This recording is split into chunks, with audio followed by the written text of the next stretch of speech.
د شاعرانو درې پاڼې قدرمنو لیدونکو او اورېدونکو په سلامونو احتراماتو مهرکلی کوم. الله دې وکړي چې روغ جوړ او خوشحاله به وئ.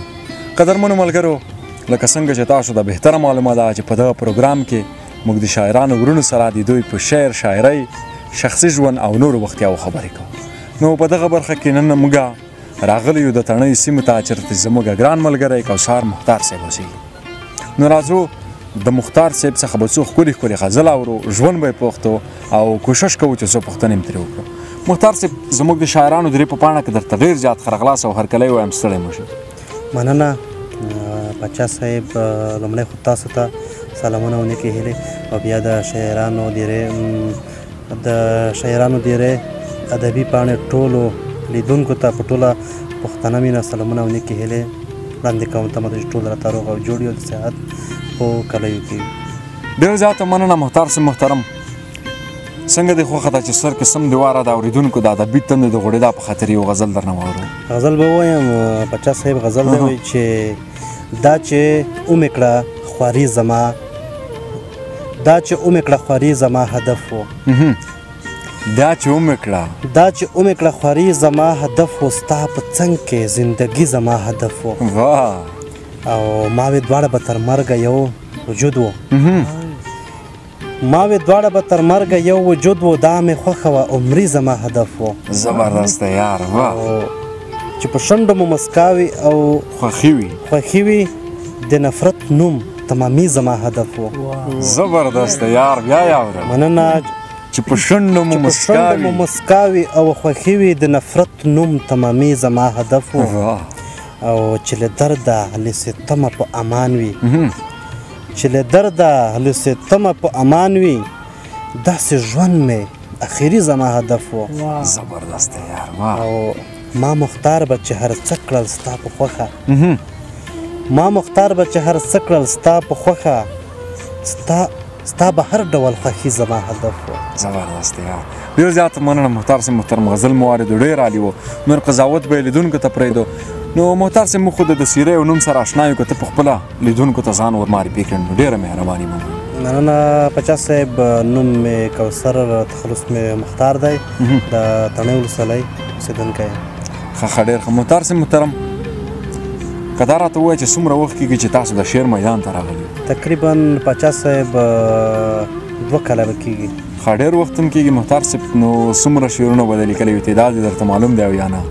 تقریبا پاچا صاحب د شعرونو تعداد به 130 پورې وي، 140 پورې. ښه ماشاءالله، ډېر غزلونه هم لیکلي دي. نو مختار صاحب، لیدونکي او ملګري به دې په تمه وي چې ستاسو د خولې خواږه خواږه غزل واوري. نو غزلونه به در څخه اورو، مسلسل څو غزلونه در څخه اورو ارشاد. مننه پاچا صاحب. غزل دی وایي چې دغه چې اوس یو داسې نوی افسوس، دغه چې اوس یو داسې نوی افسوس، ته یو وجود وای زه د زړه وای افسوس. او یا د ته سترګې وای زه ښکلې رانجه، یا د ته سترګې وای، یا د ته سترګې وای زه ښکلې رانجه، دواړه په یو بل به ښایسته وای افسوس. زما او ستا د محبت داسې وای، زما او ستا د محبت داسې وای، ښه دې په یو بل پسې مړه وای افسوس. واه، بیا یې اورو. مننه. زما او ستا د محبت داسې وای، ښه دې په یو بل پسې مړه وای افسوس. او زه دې وای ستا او ته زما زړګي کې، زه دې وای ستا او ته زما زړګي کې، هغه که ورځ وای او که شپه وای افسوس. او ته ناخبر وای تا کیسې کولای، ته ناخبر وای تا کیسې کولای.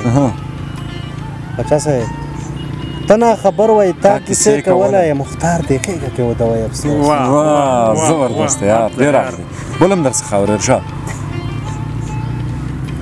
پاچا صاحب غزل دی وایي چې په مینه وي بس دا هم. پاچا صاحب غزل دی وایي چې په مینه وي بس دا هم لوی نعمت دی، چې په مینه وي بس دا هم لوی نعمت دی، ستا یوه لحظه خندا هم لوی نعمت دی. او دا منم چې رب ته ښکلي بدرنګ یو دی، دا منم چې رب ته ښکلي بدرنګ یو دی، خدا ومنه ښکلا هم لوی نعمت دی. زبردسته یار، واه. او څه نه څه د زړګي درد ورسره کم شي څه نه څه د زړګي درد ورسره کم شي د ژړا څه ده ژړا هم لوی نعمت دی او د تیارو لمن کړي ټوله له زمینه د تیارو لمن کړي ټوله له زمینه استمرار بیا د سبا هم لوی نعمت دی زبردست او زه دا نه وایم مختار چې دا دروغ دی اچھا صاحب زه دا نه وایم مختار چې دا دروغ دی د خوږې مرکۍ دعا هم لوی نعمت دی زبردست یار بیا یاور دا بیت مننه زه دا نه وایم مختار چې دا دروغ دی د خوږې مرکۍ دعا هم لوی نعمت دی ډېر عالي دی بیا د یادوم په خیال کې غرق یمه بیا د یادوم په خیال کې غرق یمه ګوتې ټسوم په خیال کې غرق یمه خو ستا انځور مې سترګو ته نیولی دی نورزی صاحب ستا انځور مې سترګو ته نیولی دی زړه ورباندې خورم په خیال کې غرق یمه زبردست یار مننه ستا انځور مې سترګو ته نیولی دی زړه ورباندې خورم په خیال کې غرق یمه او بیا د عشق منزل ته ځم روان یمه بیا د عشق منزل ته ځم روان یمه لاره لټوم په خیال کې غرق یمه او کاڼي مې لاسونو کې نیولې دي کاڼي مې لاسونو کې نیولې دي یو او دوه ګڼم په خیال کې غرق یمه زبردست او بس مختار چې هر څه نه بېغمه شم پاچا صاحب بس مختار چې هر څه نه بېغمه شم لرې چېرته ځم په خیال کې غرق یمه ډېر عالي دی مننه مختار صاحب محترم ډېره زیاته مننه کوم دا چې د خپرونې وخت ته ګورو نو مخ په خلاصېدو دی نو ډېره زیاته مننه کوم که په روسۍ کې د شاعرانو ډېرې قدرمنو لیدونکو ته کوم پیغام لري نو مهرباني مننه بچا صاحب لیدونکو ته مې دغه پیغام دی چې خپلو کې مینه وکړي په سوله کې ژوند وکړي او خپل قیمتي وخت